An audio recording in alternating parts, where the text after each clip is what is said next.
Welcome to Unit 2, Topic 2, Video 9. In this video, we're going to be looking at the angle sums and differences identities. So there's our learning goals and success criteria as always, and a chunky, big old exercise for you to work on. So the angle sums and differences formula. Did you know that cos of A plus B equals cos A cos B minus sin A sin B? It's a really cool party trick and it's really great socially, and I can tell you that from experience. I could show you why, and I love showing you why, or you could read either page 442 of the Cambridge textbook or this proof on the math page. Now, there is a couple of options, obviously, as listed here. There's going to be plenty of proofs. There's always plenty of different proofs. I much prefer the math page one than the textbook version, so you're welcome to have a read of either. But I'm not going to go through it with you now, as much as I'd love to. So if you do want to go through it, just come and ask me, or pop me an email and I'll make a video of it. But otherwise, I'm going to show you what you need to know for this syllabus, and you don't need to know this proof for your syllabus.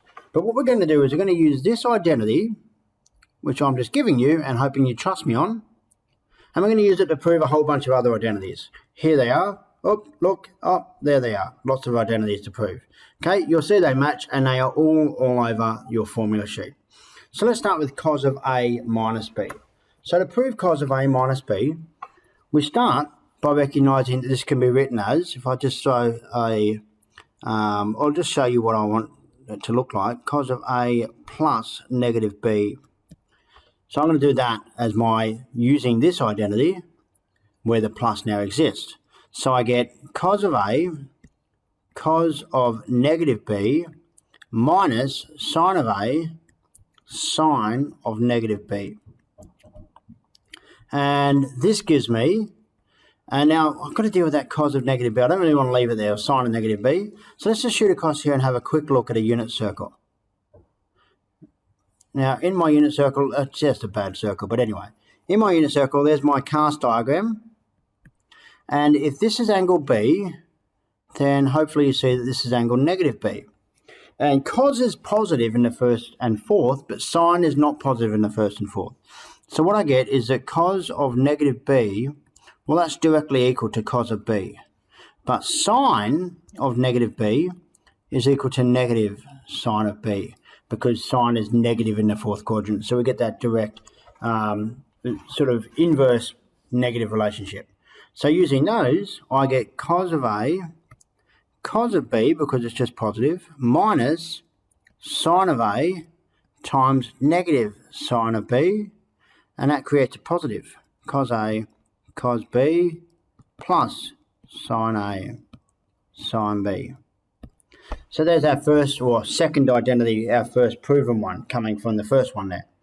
Now, I'm going to do sine A plus B, and I'll be relying again on that first one. So I'm going to write sine A plus B as cos of pi minus, pi on 2 minus A plus B. So we have to remember this, sine theta is equal to cos of pi on 2 minus theta, and also cos theta is equal to sine of pi on 2 minus theta. So these are our relationships we proved earlier in this topic, and it's worth just recalling that. They're called the complementary angle relationships. So it's saying that sine of 60 equals cos of 30, sine of 75 equals cos of 15. As long as the angles add up to 90, you've got that relationship there. So I'm going to write it as cos of pi on 2 minus A plus B, which is not ideal yet, but I'm going to rearrange that to be cos of pi on 2 minus A minus B, and then I'm going to use cos of A minus B, so it gives me cos of pi on 2 minus A, cos of B, plus sine pi on 2 minus A, oops, there's no minus there, sine of B. Don't need those buckets, don't know why I put them there. And then cos of pi on 2 minus A becomes sine of A cos of B plus sine of, cos of A sine of B.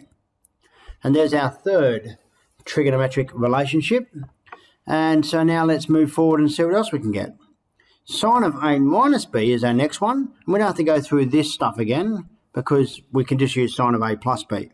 So this becomes sine of A, and then cos of negative B, plus cos of A sine of negative B, and this of course becomes sine of A cos of B minus cos of A sine of B, because sine of negative B is equal to negative sine of B.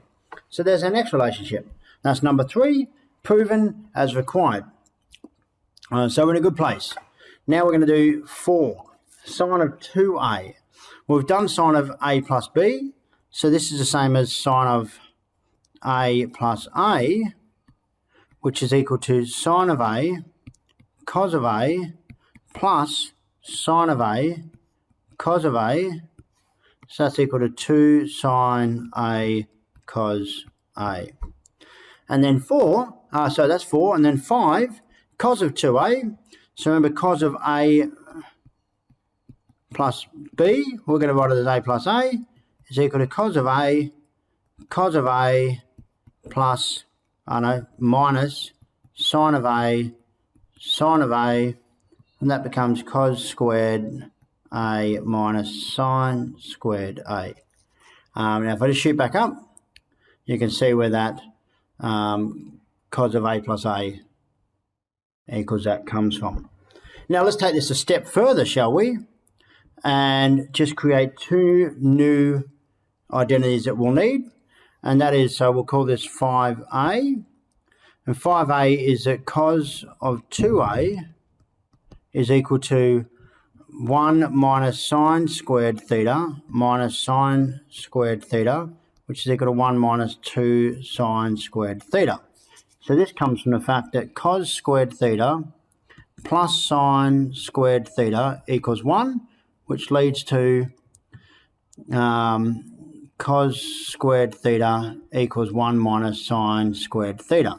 So I've just done that subtraction and then substituted in. And then we've also got 5b, and for the same reason,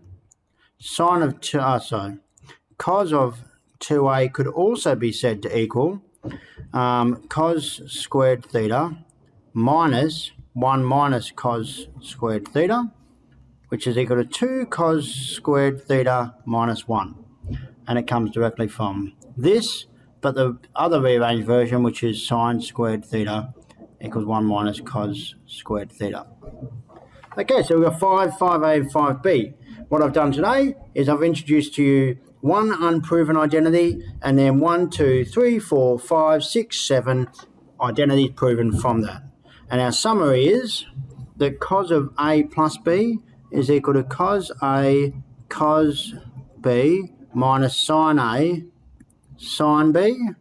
Cos of a minus b is equal to cos a cos b plus sine a sine b. And cos of 2a is equal to cos squared a minus sine squared a, which is also equal to 1 minus 2 sine squared a, which is also equal to 2 cos squared a minus 1. And sine of a plus b is equal to sine a sine b plus plus cos a, no, that's wrong. Sine a cos b plus cos a sine b. My apologies. And then sine a minus b is equal to sine a cos b minus cos a sine b. And then sine 2a is equal to 2 sine a cos a. Phew, there we go. So there's all our new identities that we've dealt with today. I'm going to stop the video there, and in each of the subsequent 3 videos we'll run through 3 specific different types of examples. All the best.